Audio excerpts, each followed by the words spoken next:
उन्हें कुछ ही दूरी पर एक एलियन जैसा क्रिएचर दिखाता है जो कि एक बर्फ के बहुत बड़े टुकड़े के अंदर बंद था। ये देखकर सभी लोग हैरान हो जाते हैं। सभी लोग वापस कैंप में जाते हैं और डिस्कस करते हैं कि वो किस तरह उस क्रिएचर को बर्फ से बाहर निकालेंगे, और उनका मानना था कि उसे निकालने में कम से कम एक दिन का समय लग सकता है। फिर अगले दिन पूरी टीम उस क्रिएचर के आइस ब्लॉक को वहां से निकालकर थुले स्टेशन लेकर जाते हैं। डॉक्टर सैंडर्स टीम को क्रिएचर के टिश्यू के सैंपल लेने को कहते हैं ताकि इस क्रिएचर को अच्छे से इन्वेस्टिगेट किया जा सके। केट इसके लिए मना करती हुई कहती है कि उन्हें पहले इस क्रिएचर को ब्लॉक से निकालकर क्लीन करना चाहिए। डॉक्टर सैंडर्स उसे कहते हैं कि वो उसे टीम के बाकी मेंबर्स के सामने ना टोके।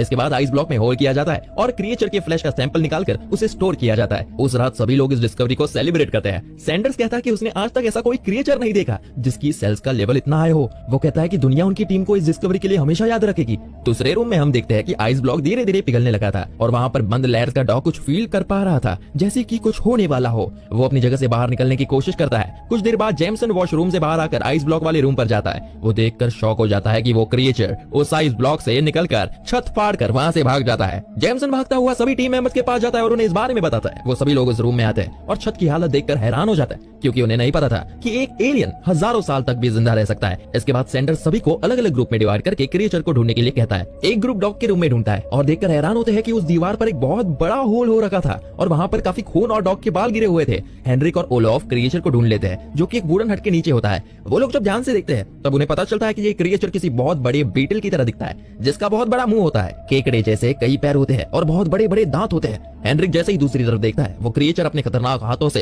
हेनरिक के छाती में होल कर देता है और उसे अपनी तरफ खींच लेता है जिससे ओलोफ के फेस पर खून गिर जाता है। ओलोफ डर के मारे काफी जोर से चिल्लाता है और बाकी मेंबर्स उसकी तरफ आते हैं। वो लोग क्रिएचर पर गोलियां चलाना शुरू करते हैं लेकिन इससे उस क्रिएचर को कोई फर्क नहीं पड़ता बल्कि क्रिएचर दीवार पर चढ़ता हुआ छत पर चला जाता है। क्रिएचर को मारने के लिए टीम उस हट पर कैरोसिन फेंक कर आग लगा देते हैं। क्रिएचर जलने लग जाता है और आखिर में मर भी जाता है। सभी लोग राहत की सांस लेते हैं और अपना कॉटेज में वापस जाते हैं। वो सभी हेनरिक की मौत का शोक मनाने लगते हैं और ओलोफ उस इंसिडेंट से इतना ज्यादा सदमे में चला गया था कि सभी लोग उसे सिटी के मेडिकल केयर सेंटर में भेजने का डिसाइड करते हैं। सैंडर्स देखता है कि टीम का कॉन्फिडेंस टूटने लगा था और ये सब बातों को नजरअंदाज करते हुए वो सभी लोगों को कहता है कि क्रिएचर को स्टडी करना उन सभी की रिस्पॉन्सिबिलिटी है। जिसके बाद हेनरिक को उसके रूम में लाया जाता है और उस क्रिएचर की बची हुई बॉडी को भी वहां पर लाया जाता है। सैंडर और केट क्रिएचर की बॉडी को कट करना शुरू करते हैं। वो लोग देखते हैं कि क्रिएचर के अंदर हेनरिक की कमर से ऊपर की बॉडी थी। केट कहती है कि हेनरिक की बॉडी बिल्कुल नई जैसी लग रही है। केट को एक मेटल का टुकड़ा मिलता है जिसके बारे में वो बाकी लोगों से पूछती है तो उसे बताया जाता है कि हेनरिक का हाथ फ्रैक्चर था जिसको सपोर्ट देने के लिए उसके हाथ के अंदर टाइटेनियम की रॉड डाली गई थी। लेकिन केट पूछती है कि ये बार उसके हाथ से बाहर कैसे निकली।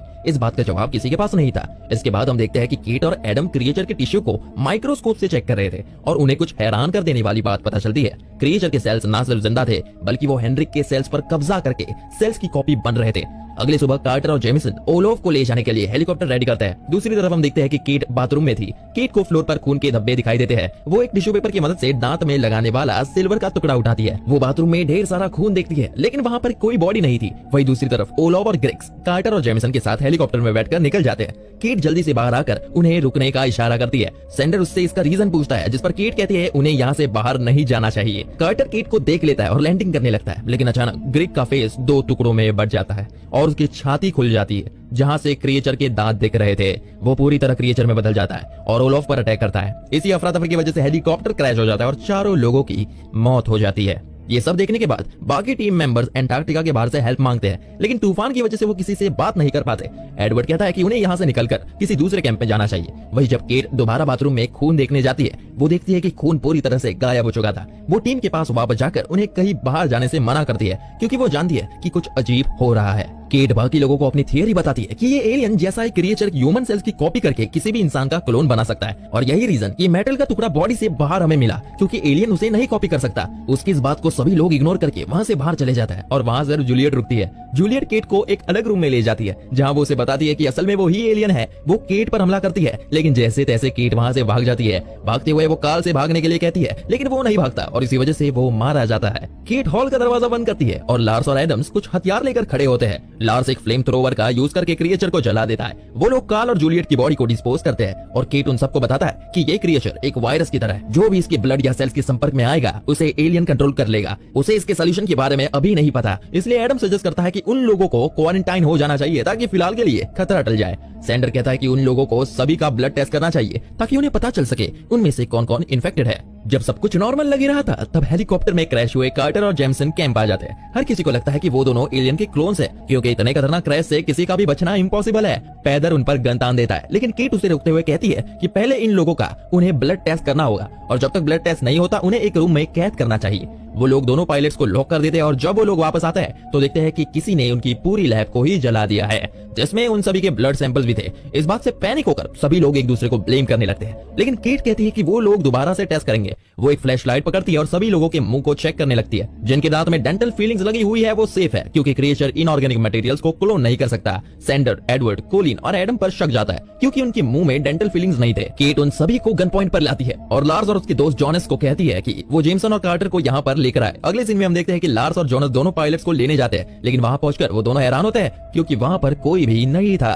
कार्टर और जेमसन उस फ्लोर पर एक होल करके वहां से भाग गए थे। लार्स उन दोनों की तलाश करने लगता है, तभी अचानक उसे एक बिल्डिंग की तरफ खींच लिया जाता है। जोनस सोचता है कि लार्स को उन दोनों ने मार दिया है, तो वो बाकी सभी को ये बात बताने के लिए भागते हुए जाता है। तभी कार्टर और जेम्स दोबारा से बिल्डिंग में एंटर करते हैं, जहाँ पर उन दोनों की पैदर से बहस होने लगती है। वहीं बाकी टीम पैदर के पीछे छुप जाती है। एडवर्ड पैदर को कहता है कि वो दोनों पायलट से रियल क्रिएचर है, इसलिए वो उन दोनों को शूट कर दे। पैदर जैसे ही उन्हें शूट करने वाला था, जेमसन उसे शूट कर देता है। साथ ही वो फ्लेम थ्रोअर के टैंक पर भी शूट करता है, जिससे वहाँ एक धमाका हो जाता है। ब्लास्ट से एडवर्ड दूर जाकर गिरता है, जिससे वो जख्मी हो जाता है। कार्टर और जेमसन के पास अब काफी हथियार थे, इसलिए वो दोनों सभी को एक रूम में चलने को कहते हैं। तभी अचानक एडवर्ड क्रिएचर में बदल जाता है और उन सभी को मारने लगता है, जिससे जोनस और जेमसन भी घायल हो जाते हैं। क्रिएचर एडम को पकड़ लेता है और उसकी बॉडी को एब्जॉर्ब करने लगता है, जिससे कि वो और ताकतवर हो सके।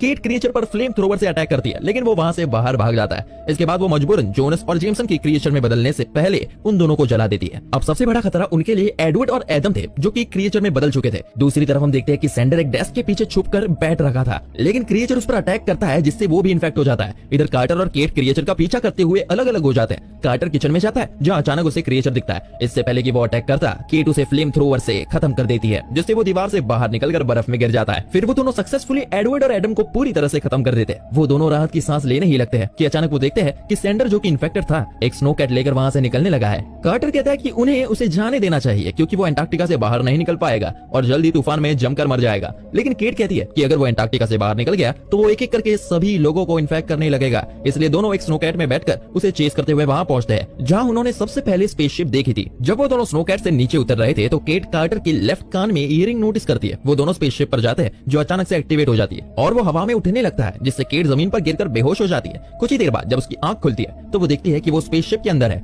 जहां ढेर सारी पिक्सल जैसी एंटिटीज हवा में उड़ रही है। जब वो उन एंटिटीज को गौर से देख रही थी तो सेंडर उसके पीछे से आता है, जिसे देखकर केट वहां से भागती है। केट इस क्रिएचर से बचकर भागते हुए एक टनल में घुस जाती है, जहां पर वो क्रिएचर पहुंच नहीं पाता। केट को अंदर एक ग्रेनेड मिलता है, लेकिन उस ग्रेनेड को इस्तेमाल करने से पहले अचानक क्रिएचर उसकी टांग पकड़कर उसे बाहर खींच लेता है। लेकिन किस तरह केट उसके मुंह के अंदर ग्रेनेड फेंक देती है, जिससे क्रिएचर के टुकड़े टुकड़े हो जाते हैं। इस ब्लास्ट से स्पेस का सिस्टम क्रैश हो जाता है और वो दोबारा शट डाउन होकर जमीन पर आ जाता है। इसके बाद केट और कार्टर बाहर निकलकर रशियन कैंप जाने का डिसाइड करते हैं। गाड़ी में बैठने से पहले ही केट देखती है कि कार्टर की ईयरिंग मिसिंग है। वो समझ जाती है कि कार्टर भी अब एक क्रिएचर है।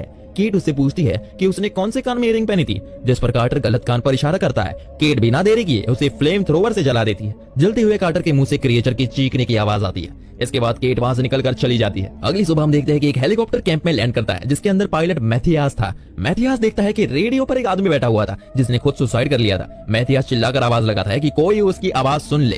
तभी उसे गोली चलने की आवाज आती है। वो देखता है कि ये लार्स था, जो कि अकेला कैंप में बचा था और इन्फेक्टेड भी नहीं था। लार्स मैथियास के पास जाकर उसका मुंह खोलने को कहता है, ताकि वो चेक कर सके कि वो क्रिएचर तो नहीं। तभी अचानक लार्स का डॉग, जो कि मर चुका था, वहां से निकलकर भागता है। लार्स समझ आता है कि उसका डॉग ही बचा हुआ